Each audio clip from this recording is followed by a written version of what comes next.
फजा में उड़ रहे जहरीले जुगनू क्यों नहीं दिखते, किसी भी हादसे के सारे पहलू क्यों नहीं दिखते। जो माँ को याद कर परदेस में आंसू बहाता है, उसे अखलाक की अम्मी के आंसू क्यों नहीं दिखते, उसे अखलाक की अम्मी के आंसू क्यों नहीं दिखते। पूरे 10 लाख दिए हैं साहब, पूरे 10 लाख। मैं मिसरे पढ़ता हूं, आपसे दुआ मांगता हूं कि महज अफवाह से कानून की बोली लगाते हैं, महज अफवाह से कानून की बोली लगाते हैं, मोहब्बत के हर एक मजमून की बोली लगाते हैं। कभी उनका कोई अपना मरे तो दर्द समझेंगे, जो पैसों से हमारे खून की बोली लगाते हैं, जो पैसों से हमारे खून की बोली लगाते, जो पैसों से हमारे खून की बोली लगाते हैं। बहुत शुक्रिया, बहुत मोहब्बत है, आप बहुत अच्छा सुन रहे हैं, बहुत अच्छा सुन रहे हैं। पीछे जो लोग खड़े हैं उनसे भी मैं गुजारिश कर रहा हूं, आपको ये लग रहा होगा कि आपकी तालियों का शोर या आपकी दुआएं हम तक नहीं पहुंचेंगी, आप सुन के बताएं, इंशाल्लाह मैं आपकी धड़कनें सुन के बताऊंगा। बस थोड़ा सा आप और शामिल हो, मुशायरे को खूबसूरत सा और बना दे। मैं 4 मिसरे पढ़ता हूं कि खुदकुशी कर रहा किसान मगर, खुदकुशी कर रहा किसान मगर, उनको दौरों से कहां फुर्सत है।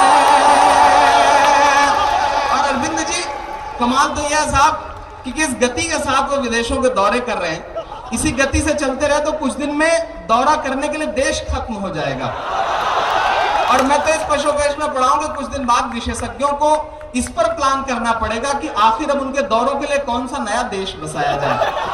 कमाल की गति से निकले हैं वो। मैं मिसरे पढ़ता हूं, खुदकुशी कर रहा किसान मगर, उनको दौरों से कहां फुर्सत है।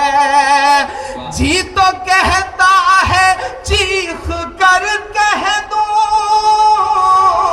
जी तो कहता है चीख कर कह दूं, ऐसी सरकार तुझ पे लानत है, ऐसी सरकार तुझ पे।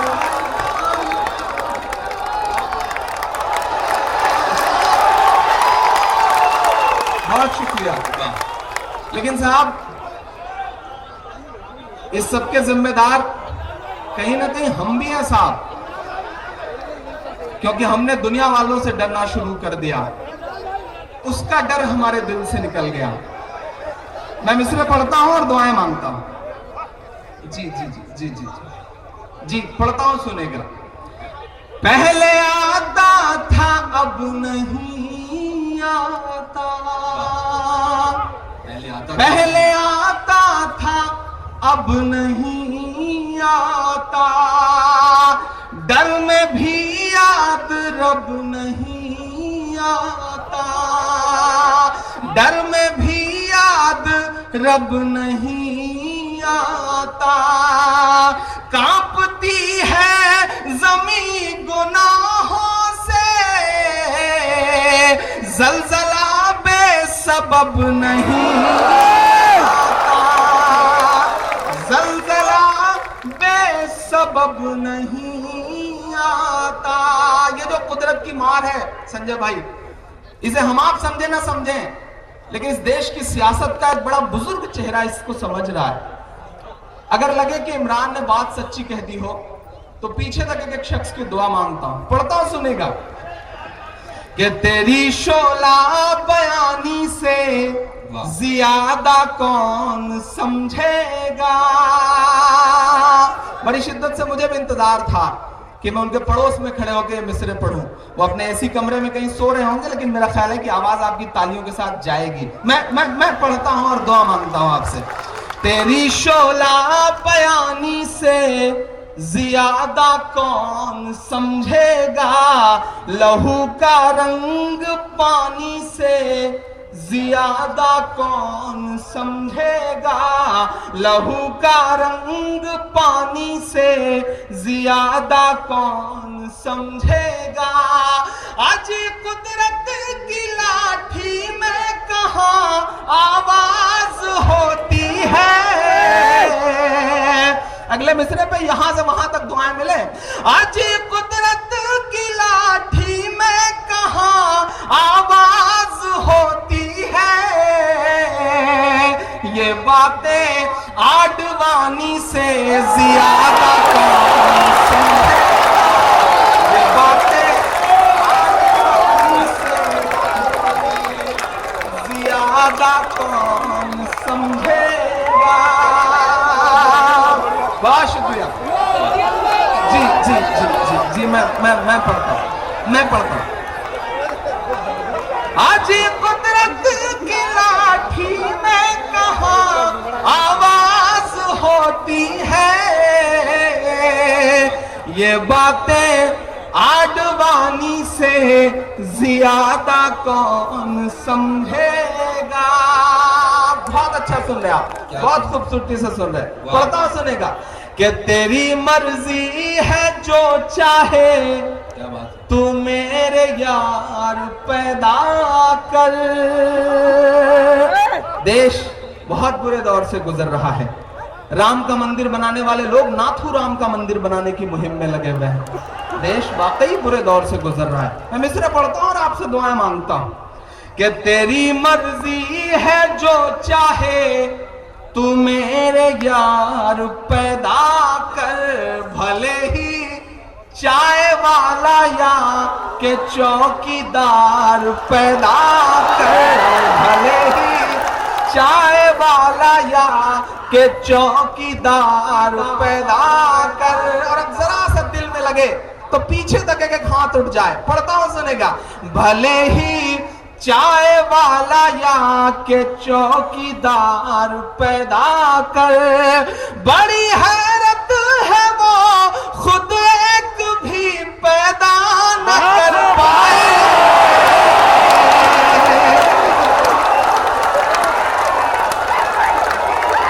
बहुत समझदार लोग हैं, बहुत समझदार लोग हैं। पढ़ता हूं, सुनेगा। मैं कई नाम नहीं ले रहा हूं, कोई इशारा नहीं कर रहा हूं, लेकिन आप कितने समझदार लोग हैं। पढ़ता हूं, सुनेगा। भले ही चाय वाला या के चौकीदार पैदा कर, बड़ी हैरत है वो खुद एक भी पैदा न कर पाए, जो हर भाषण में कहते हैं कि बच्चे चार पैदा कर।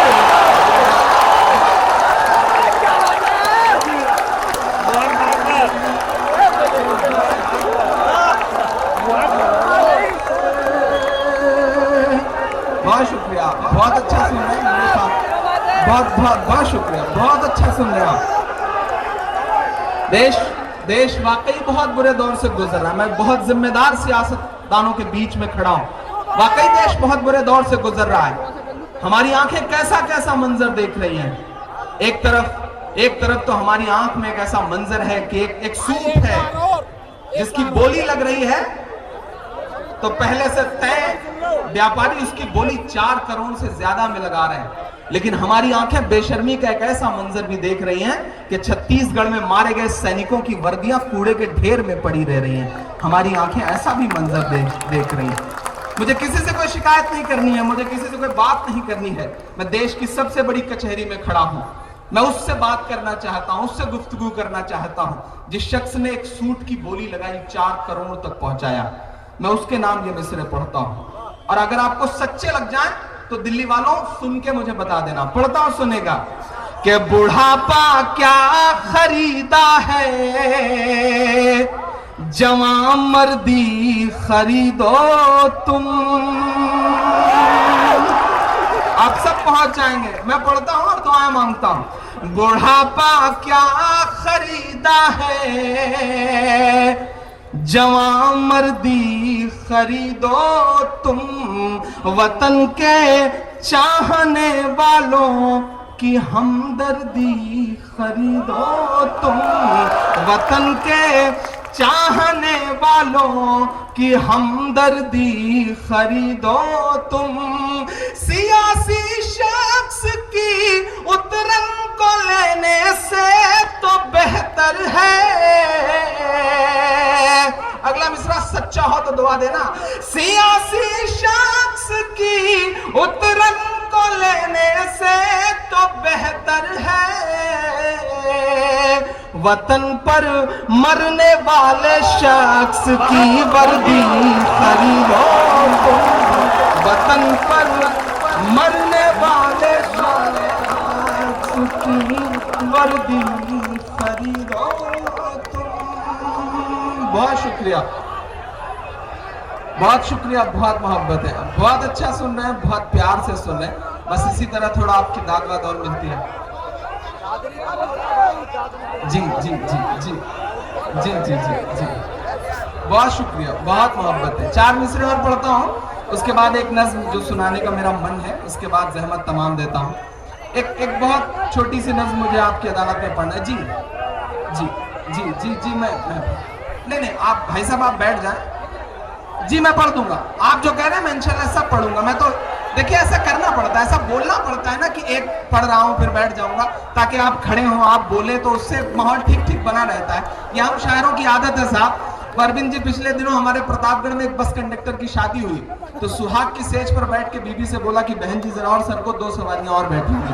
तो ये जो आदतें पड़ी हुई हैं वो जा नहीं सकती। वो पिछले दिनों चंबल में डाकुओं ने मुशायरा कराया, आज तो माशाल्लाह अमानतुल्लाह साहब ने कराया, बड़े अच्छे आदमी हैं। डाकुओं ने मुशायरा कराया, बड़ा खूबसूरत मुशायरा, पूरी रात सामने बैठ के बड़ी दाद वाद दी। शायर बहुत खुश कि जो सिर्फ गोलियां देते हैं वो दाद दे रहे हैं। पूरी रात मुशायरा चला। सुबह जब पेमेंट का नंबर आया तो जितना तय किया था उसको 2 गुना दिया, जैसी कि आज भी उम्मीद की जा रही है। डाकू बहुत, शायर बहुत खुश कि चलो जो दुनिया को लूटते हैं उनसे हम लूट के ले जा रहे हैं। मुशायरा खत्म हुआ, सुबह सुबह चंबल की सरहद के बाहर ले जाके सारे शायरों को छोड़ दिया। शायर खुश होकर जाने लगे। जब 4-5 किलोमीटर चले गए तो डाकू फिर आए, जितना दिया था और जितना पहले से था सारा का सारा फिर से लूट लिया। तो शायरों ने कहा भैया जब लेना था तो दिया क्यों? तो डाकू ने कहा देखिए भाई वो हमारी मेहमान नवाजी थी, हमारा काम था, ये हमारी आदत है, इसे तो हमें करना ही पड़ेगा। तो इसी तरह से मैं भी ऐसे ही बोलूंगा कि मुझे जाना है, ताकि अरविंद जी को भी लगने न लगे कि बहुत देर तक फंस के बैठना है। बार बार ऐसा करता रहूंगा मैं, बीच में आप भी इसी तरह से उठते रहेंगे। मैं 4 मिसरे पढ़ता हूँ। पिछले दिनों एक आवाज आई थी, मैं जिस जिले का हूँ आदरणीय संजय जी भी जानते हैं, उसके पड़ोस में एक जिला है उन्नाव। वहां एक सांसद है, उन्हें हर रोज उल्टी करने की आदत है। वो इसलिए करते हैं साहब ताकि अखबारों की सुर्खियां बन सके, अखबारों पे फैल सके। पिछले दिनों उनका बयान आया मदरसों में ये, मदरसों में वो, ऐसा वैसा। मैं 4 मिसरे पढ़ता हूँ। नहीं वो नज़्म बाद में पढ़ूंगा, पहले 4 मिसरे पढ़ता हूँ। ठीक है साहब, आप एक बड़ी अदालत की नुमाइंदगी करते हैं, आप कुछ भी बोल दें, आपको सियासत ने हक दिया है, लेकिन हमें जिस चीज पर फख्र है, हमें जिस चीज पर नाज है, मैं 4 मिसरे पढ़ता हूँ और दुआएं मांगता हूँ कि नहीं ऐसा नहीं है कल या परसों से नहीं निकले, नहीं ऐसा नहीं है कल या परसों से नहीं निकले, कई अरमान है दिल में जो बरसों से नहीं निकले, कई अरमान है दिल में जो बरसों से नहीं निकले। ओ आसाराम नित्यानंद या के पाल बाबा हो। अब तक की सबसे ज्यादा दुआएं मांगता हूं आप सबसे। ओ